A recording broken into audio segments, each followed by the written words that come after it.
You said this place was steps from the water. We just haven't found the steps yet. How much did we save? Enough. Enough to get lost? Or you could book a stay with Hilton.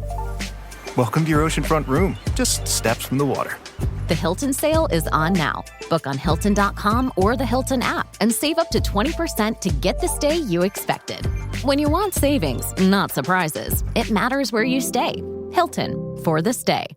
Study and play come together on a Windows 11 PC. And for a limited time, college students get the best of both worlds. Get the Unreal College Deal. Everything you need to study and play with select Windows 11 PCs. Eligible students get a year of Microsoft 365 Premium and a year of Xbox Game Pass Ultimate with a custom color Xbox wireless controller. Learn more at windows.com/student offer. While supplies last. Ends June 30th. Terms at aka.ms/collegepc. This is True Spies, the podcast that takes you deep inside the greatest secret missions of all time. Week by week, you'll hear the true stories behind the operations that have shaped the world we live in. You'll meet the people who live life undercover. What do they know? What are their skills? And what would you do in their position? I'm Rhiannon Needs, and this is True Spies from SPYSCAPE Studios. All very Freddie. Okay, here's one for you. An Englishman and an American are taking a stroll around a hotel pool. The American turns to the Englishman and says, "Jules, I think you can appreciate the predicament in which we find ourselves." The Englishman replies, "What, you mean being entirely at the mercy of a man who has just given us 24 hours to plot a coup?" The American takes a deep breath. And he said that about sums it up. As jokes go, it's not that funny. So it's a good job it's true. The account you're about to hear does share some DNA with the kind of shaggy dog stories you'll hear delivered between snorts of laughter at your local bar. All the ingredients are there. A blend of tragicomic bad luck, farce, and misdirection. It's also pretty light on specifics. I just don't want there to be too many identifying factors which would enable listeners, many of whom will be very adept at this sort of work, to track down which country I was talking about. So then, time to meet today's raconteur.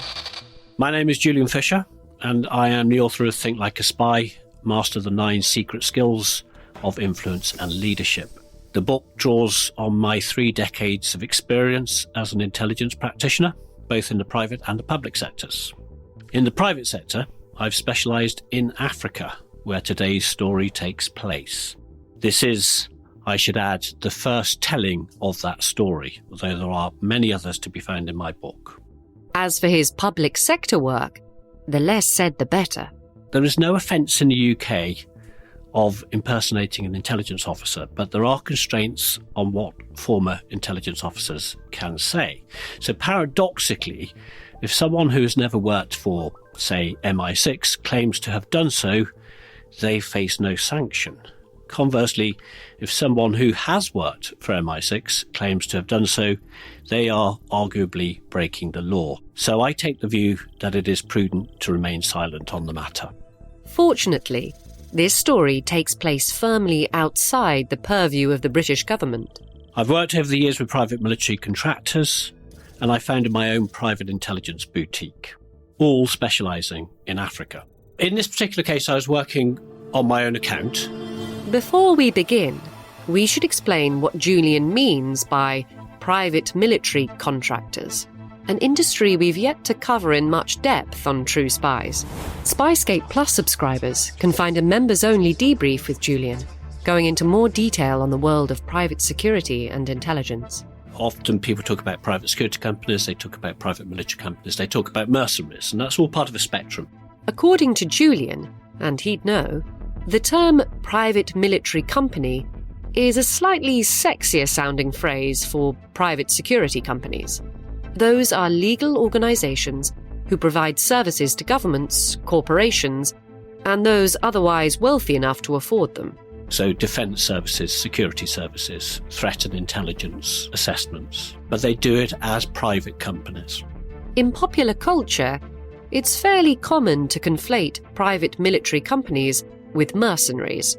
Julian Fisher is keen to dispel that misconception. Mercenaries are acting, more broadly speaking, in the illegal areas. They're helping, if you like, to plot coups, to overthrow governments, to involve themselves in wars that are not sanctioned by the states from which they come. And so, although sometimes the work of private military companies and the work of mercenaries overlaps, it is important to be clear that they are two separate things.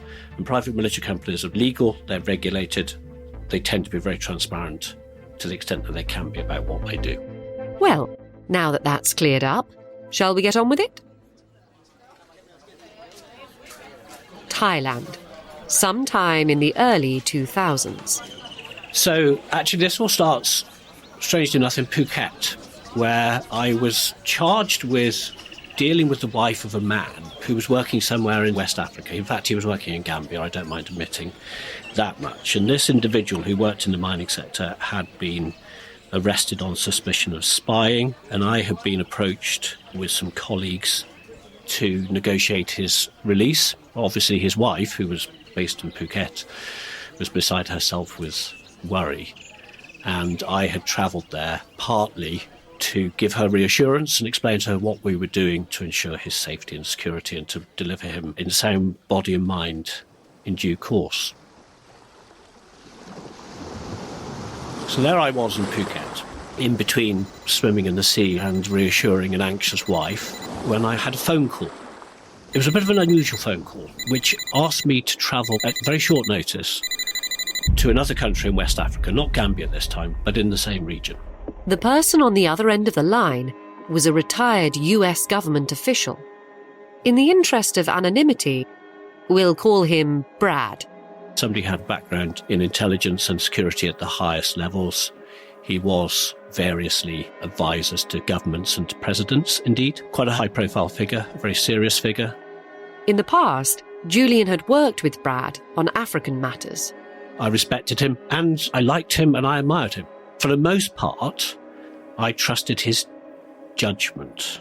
But very occasionally, as in this case, it rather let him down.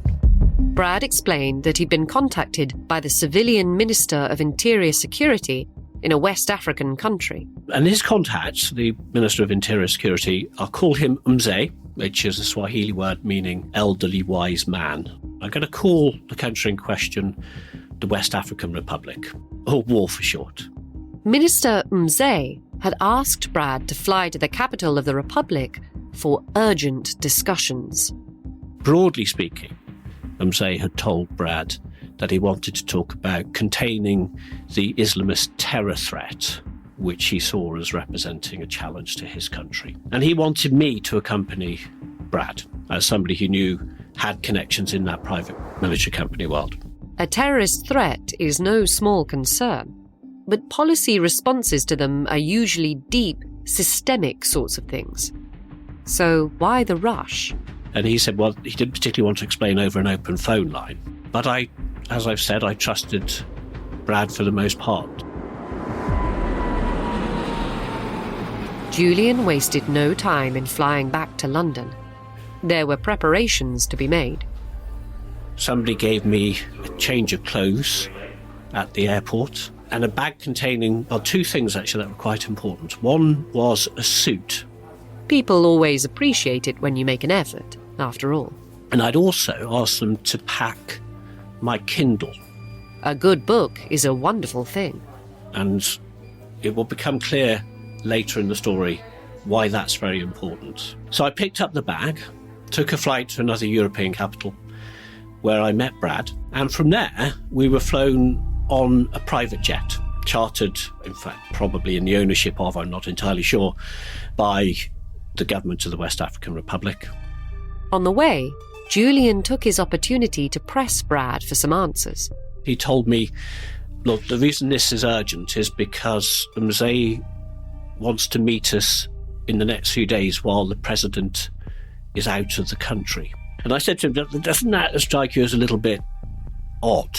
Why would this man, presumably an ally of, close to the president, want to be meeting us while the president is out of the country? And Brad was dismissive. He said, no.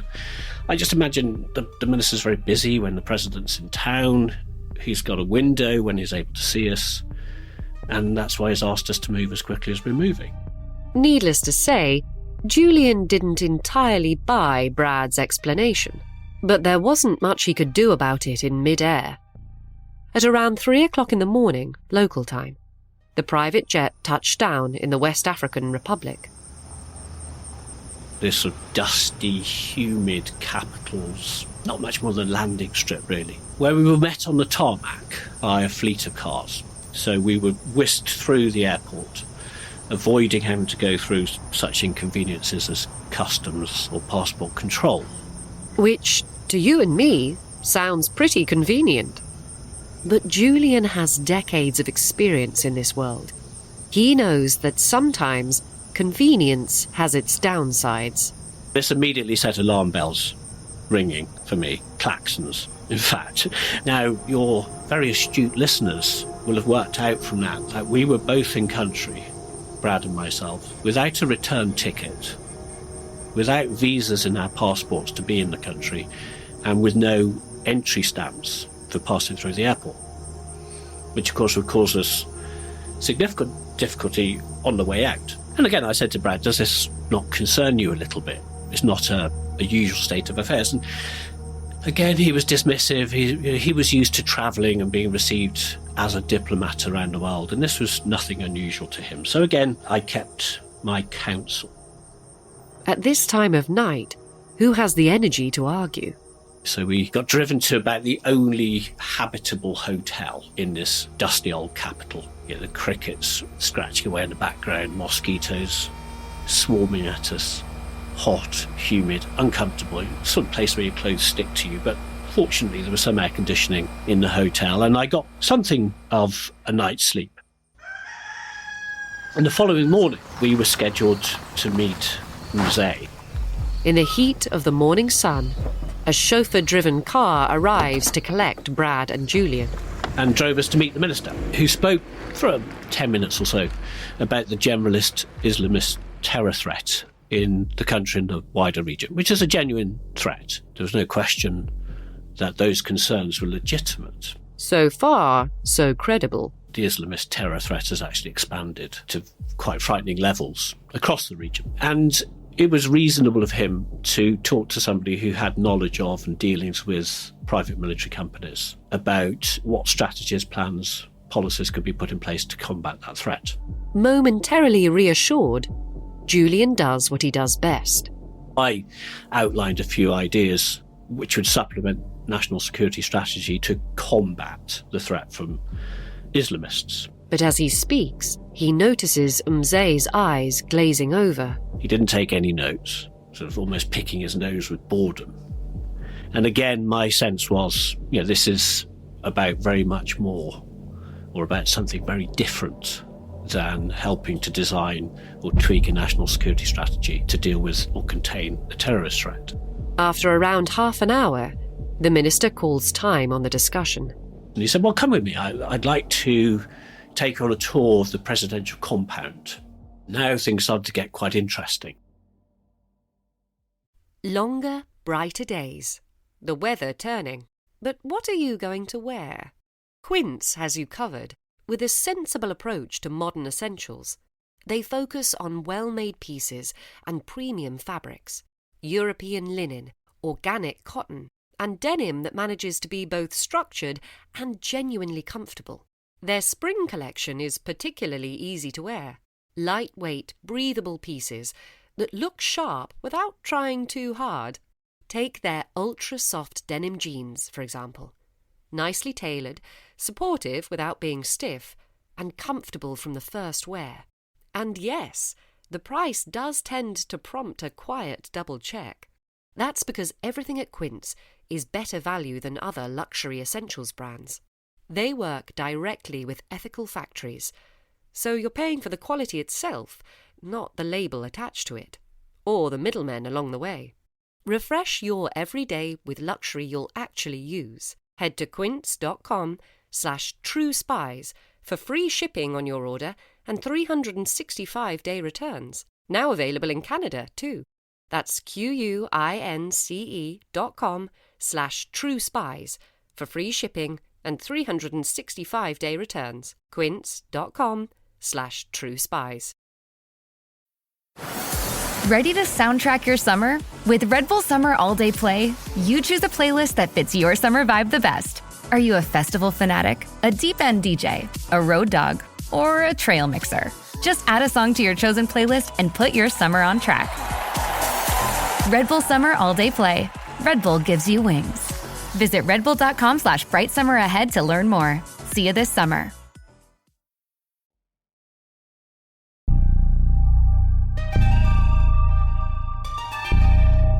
Together, Brad, Julian, and Mzee drove to the presidential compound. Presidential both in function and scale. It's often the way in some of these countries where there isn't a great deal of wealth that the presidential residence is extremely opulent by local standards, and this was no different.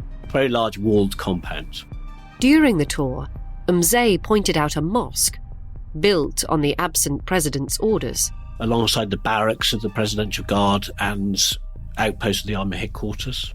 So Mzee kept coming back to the mosque and its significance. He was driving home the point that he was deeply suspicious of the president's motives, and he went on to complain that the president had surrounded himself with loyalists from his own ethnic group, which is not at all unusual, and Mzee was not part of that group. And he, the minister with responsibility for interior security nominally, felt that he was increasingly being marginalised. As he spoke, my suspicions deepened, but he wasn't yet being explicit. Julian had a feeling that Mzee was about to arrive at his point. He dismissed his men and he offered to drive me and Brad back to our hotel in person, which is pretty unusual. These characters like to surround themselves with their Praetorian Guard, as it were. So I thought, right, the moment is drawing near. We're going to find out what this is really about. In the air-conditioned lobby of Brad and Julian's hotel, Mzee beckoned the Westerners close. And he outlined, broadly speaking, the following points. He said that he knew that Brad's government, the United States government, was concerned about the rapid growth of Islamist terrorism across the region. He's told us that he believes that the president of the West African Republic was involved with Islamist terrorist groups, and was explicit that he, Mzee, wished to remove the president and install himself in power, so that he could work with international allies such as the United States and the UK and perhaps the EU to combat the spread of Islamism across the region. There it was. Something unseemly was in the offing. Something Julian would want absolutely no part of. But Mzee had a problem. Sidelined civilian that he was, the minister didn't have the juice to influence the army, the police, or the Presidential Guard to his cause. And his final point was that he was aware that I myself, and Brad to a certain extent, had some contacts in the private military world. So it didn't take long to piece it all together. But to avoid any misunderstanding, Mzee very explicitly said that he would like us to help him design a coup and to use our contacts in the private military contracting world to raise a body of men to help him mount that coup. Brad was stunned. Julian? Not so much. I had no suspicions. So I was ready for it. Ready enough to have already begun thinking of a way out, should the worst come to the worst. Now it had. I said to Mzee, this all sounds... very, very specific phrase I used. I said, this all sounds very Frederick Forsyth. And I watched him very carefully as I said that. I wanted to see how he reacted, and he frowned. And I was pretty confident that he hadn't recognised the reference. I don't think he knew who I was talking about. Mzee, it seemed, was unfamiliar with the work of Frederick Forsyth. If you are too, Mr. Forsyth was a prolific writer of spy thrillers, including the seminal Day of the Jackal. He was also an MI6 informant for 2 decades, which goes some way to explaining the realism that made his work stand out in a crowded field. As we're about to discover, the fact that the minister wasn't a fan would work in Julian's favour. And he'd need that advantage. Any advantage, really. Because at this moment in time, Umze held all the cards. Remember, our protagonists have no visas, so without his cooperation, they have no way of leaving the country legally. While Umze agreed that Brad and Julian would eventually need to leave the West African Republic to make arrangements for a coup, he had conditions that would need to be met first. In the meantime, he said, I would like you to draw up an outline of a plan. I'd like you to tell me what you think those men are going to do when you've got them together. And I'll give you 24 hours to do that. This was no longer an exchange of friendly hypotheticals. This was an order from a very senior man in a country which was uncomfortable, to say the least, to help him put together the bare bones of a coup plot within 24 hours. During this kind of conversation, you might expect the topic of remuneration to rear its head. But Julian didn't press the matter, and for good reason. I was very clear that there is basically one thing we have to do, which is not help to plan a coup. And so any discussions about money or any meaningful discussions about how the downfall of the current president might be brought about were off limits. So that was the awkwardness in which we found ourselves. After Umze took his leave of our duo, a serious conversation was in order. Brad invited me to join him on a walk around the outdoor pool at the hotel so that we would avoid being overheard. And I remember his masterful understatement to this day. He said, Jules, I think you can appreciate the predicament in which we find ourselves. And I'm always I'm inclined to be helpful. So I summed it up for him. I said, what, you mean being in a pretty much lawless West African country at the request of a senior minister, without a plane ticket out of here, without visas to be here, and with no entry stamp in our passport? You mean being entirely at the mercy of a man who has just given us 24 hours to plot a coup? You mean being a former senior US official whose involvement, however remote, in any coup, would be an acute diplomatic embarrassment to the administration? Is that the predicament of which you speak, Brad? And he said that about sums it up. And he went on, the worst of it is that I have no idea how to plan a coup. And he said to me, is that something you've ever done? I said, surprising as this may be, Brad, it isn't. I've never planned a coup and I don't really intend to. Brad's next question was entirely reasonable. What are we going to do? And I said, well, look, the way I see it is we won't be able to leave here without putting something down on paper for Umze. And Brad said, I agree with that. And I said, equally, we cannot provide him with anything that might actually help him to mount a coup, as that would put us in an unenviable, difficult legal position. Again, said Brad, agreed. So what do we do? And I said, fear not. I have my Kindle with me. Now, when we think of the kind of gadgetry usually employed in these kinds of stories, an e-reader doesn't rank high on the list. But this particular e-reader came preloaded with Julian's salvation. And on that Kindle, I had a downloaded version of Frederick Forsyth's book, The Dogs of War, which comes highly recommended to listeners, to those who haven't read it. To those who have, you will remember that in the book, the hero, Cat Shannon, who's a mercenary who's active in Africa, is commissioned by an entrepreneur called Sir James Manson, all obviously fictional characters, to plot a coup in the fictional country of Zangaro.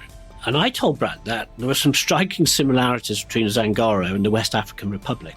I said, look, the great thing about that book is that it contains, scattered throughout its first half, basically a blueprint for Cat Shannon's proposed coup in Zangaro. Julian explained to Brad that he could mine the book for quotes that, put together, would amount to a credible-sounding plot. Verbatim, and that's really important, they would be verbatim, and present them in bullet point format. And we could then present that document to Umze, and that might well be enough to persuade him to put us on a flight out of here.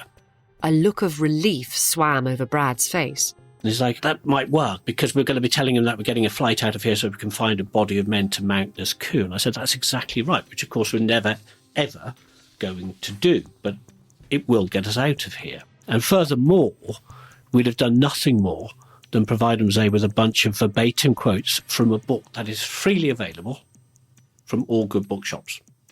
Probably also including some bookshops in the West African Republic, if I'm honest.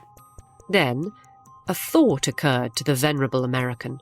He said, but look, OK, it's going to be worth a try, but what if Mzee's read the book? And I said, I am confident that he hasn't, because otherwise he would have reacted when I said that the whole scenario felt a bit Freddy Forsyth. It's a pleasing coincidence that the author's name sounds quite so much like Forsyth. Even before boarding the charter flight or the private flight, I had pretty much worked out what was likely to be going on. There were reasons in the run-up to it that I was aware of the potential that we were going to be asked to get involved in something that we couldn't get involved in. So I went in with a fair idea that I needed some backup, something that I could rely on to produce some material which ultimately would be fictional, but look on its surface to be believable. You'd be forgiven for asking how far believable might cross over into effective. I don't know how Freddie set about pulling that material together. I imagine a lot of it was just his imagination. He would have known some people who worked in the PMC or mercenary field, and he may have tapped into their thought processes. But actually, a lot of it is not much more than common sense. I'm absolutely 100% convinced that nothing I produced would have been actually usable in any meaningful way. Kayak gets my flight, hotel, and rental car right, so I can tune out travel advice that's just plain wrong. Bro, Skycoin. Way better than points. Never fly during a Scorpio full moon. Just tell the manager you'll sue. Instant room upgrade. Stop taking bad travel advice. Start comparing hundreds of sites with Kayak and get your trip right. Kayak. Got that right. Starting a business can seem like a daunting task, unless you have a partner like Shopify. They have the tools you need to start and grow your business. From designing a website to marketing to selling and beyond, Shopify can help with everything you need. There's a reason millions of companies like Mattel, Heinz, and Allbirds continue to trust and use them. With Shopify on your side, turn your big business idea into... Sign up for your $1 per month trial at shopify.com/special offer.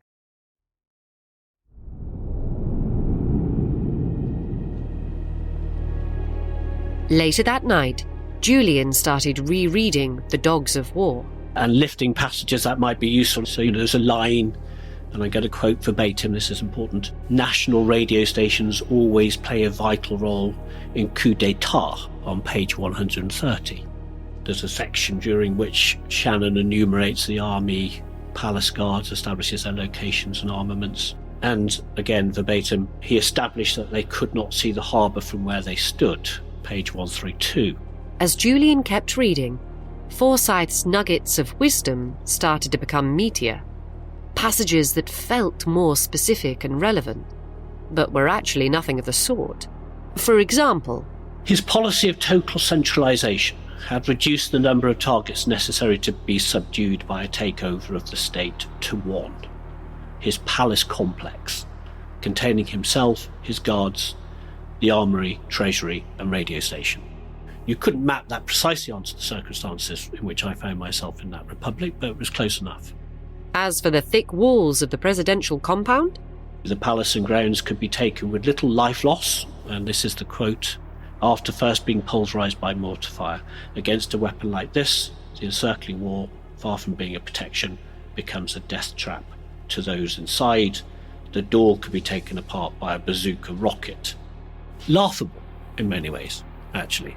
And the references to bazooka rockets and all of that sort of thing all slightly amused me. Could this material be used in genuinely mounting a coup? And I don't really think so. No matter how gritty it may seem, fiction is always overblown. That's where the thrill in thrillers comes from. But Julian stopped short of providing even a hint of anything too dark. And again, I'll quote, the unavoidable conclusion reached from the above has to be as follows. Any section or faction within a republic seeking to topple the president and take over must destroy him and his Praetorian guards inside the palace compound. I wouldn't put that in because I wasn't going to put anything in about taking anybody's life. But this just gives the context. Of course, even if all this had amounted to a workable plan, Minister Mzee wouldn't have been able to pull it off alone. And this was the really key point that I wanted to get across in this bogus planning document that I was producing, that he needed assistance. He would not be able to do this without assistance from outside the country. Julian, with the help of some of the less politically correct passages in Forsyth's book, was able to drive that message home. Freddie was writing in a particular time in history, and there were quite racist connotations in some of what he had to say about African armies as compared to capabilities of European armies, that I don't condone, but I did lift because they were useful to endorse my case that he was not going to be able to do this internally. I was trying to persuade him against doing this internally, persuade him that he would have to rely upon external help that we could provide for him, which of course we had no intention of doing. And Forsyth's commitment to literary realism even allowed Julian to provide the kind of granular detail that really sold the scam. He'd gone on to note resource requirements, including a reconnaissance visit, which we marked completed, the project commander's fee, the engagement of all other personnel and their salaries, administrative costs, travelling, hotels for the commanding officer and subordinates, purchase of arms, purchase of ancillary equipment, and a reserve. And I just listed these, leaving them blank, because, as I say, I was not going to get into any financial discussions. And finally, estimated timings. And on that, I included exactly verbatim again from the Dogs of War: the preparatory stage, recruitment and assembly of personnel, 20 days, purchasing stage, 40 days, assembly stage, 20 days, shipment stage, 20 days, 100 in total. Again, all entirely fictional. But more than enough time for Julian and Brad to get out of the country and wash their hands of the whole sordid affair. Early in the morning, the reading was done, and it was time to present their master plan to Mzee, the man who would be president. I produced a document of about a page and a half. I produced one copy. I didn't keep any electronic copy on my laptop. Even if you've become involved entirely accidentally, you really don't want a paper trail with this kind of thing. And it was just bullet points. Again, I stress, containing nothing more than verbatim quotes from a freely available book. Back in his office, Mzee held the phony plot in his hands. He read it, reread it, and smiled. The important thing about all of this is it worked. It was enough for Mzee to send us on our way. He was practically beaming and waving us off from the tarmac as we supposedly flew to Europe to pull together the Dogs of War to help him mount his coup. That was the last they ever saw of Mzee. Now safely back on their respective continents, Brad and Julian pulled off a ghosting on a geopolitical scale. Tellingly, the jilted minister never reached out either. My suspicion is that he was swept away in the moment, and that when he had time to review what he'd been given, he realised that actually it was tantamount to useless. He was a civilian, and that's quite important. I think if he'd been a military figure or somebody who had genuine understanding of military doctrine and capabilities, I don't think he would have been taken in for a moment. Because, as I say, it was a sort of mix of the absurdist and the imaginative, with some sprinkling of what feels genuine, what feels real. He almost undoubtedly would have shared that document at some point with somebody who had a bit more military nous. And I suspect they would have had an interesting conversation. And to save face, as much as anything, he didn't follow up. This affair would also mark the final chapter in Brad and Julian's professional relationship. Brad decided to retire shortly after. I think he felt he'd run his course and that perhaps his judgment was beginning to fail him, and sadly he is no longer with us. Which leaves one big question unanswered. Did Mzee decide to seize power regardless? Were there other contractors with fewer scruples and a shallower library? As long as Julian's telling this story, we'll never know. I'm afraid I'm not going to tell you about whether or not Mzee ever attempted the coup. In any case, he'd done all he could to avoid playing a part in violent regime change, which has to feel good. Even so, he does have one regret. And that is that Freddie Forsyth and I were both members of a club in London. And I was fortunate enough to sit with him a few times. But as befits somebody of his celebrity standing status, he was always surrounded by others. And I never quite found a moment to share this story with him. Just didn't quite. I wanted to get him one-to-one, and I kept thinking there'd always be a next time.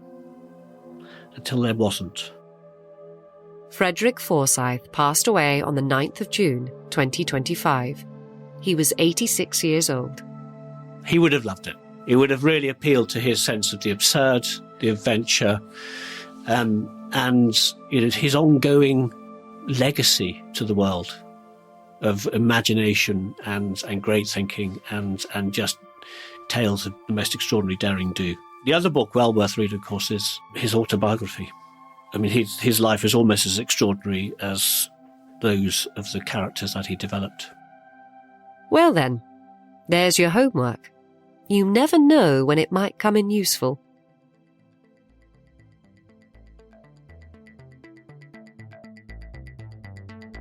For more insights from the private world of intelligence and security, be sure to pick up a copy of Julian Fisher's book, Think Like a Spy, Master the 9 Secret Skills of Influence and Leadership.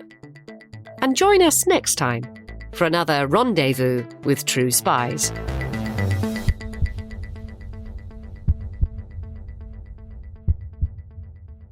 Disclaimer. The views expressed in this podcast are those of the subject. These stories are told from their perspective, and their authenticity should be assessed on a case-by-case basis. If you're enjoying this podcast, please click now to give it a 5-star rating or leave a review. Ratings and reviews help people discover the podcast and help us bring you more great stories. And if you have some time, why not forward the podcast to a friend?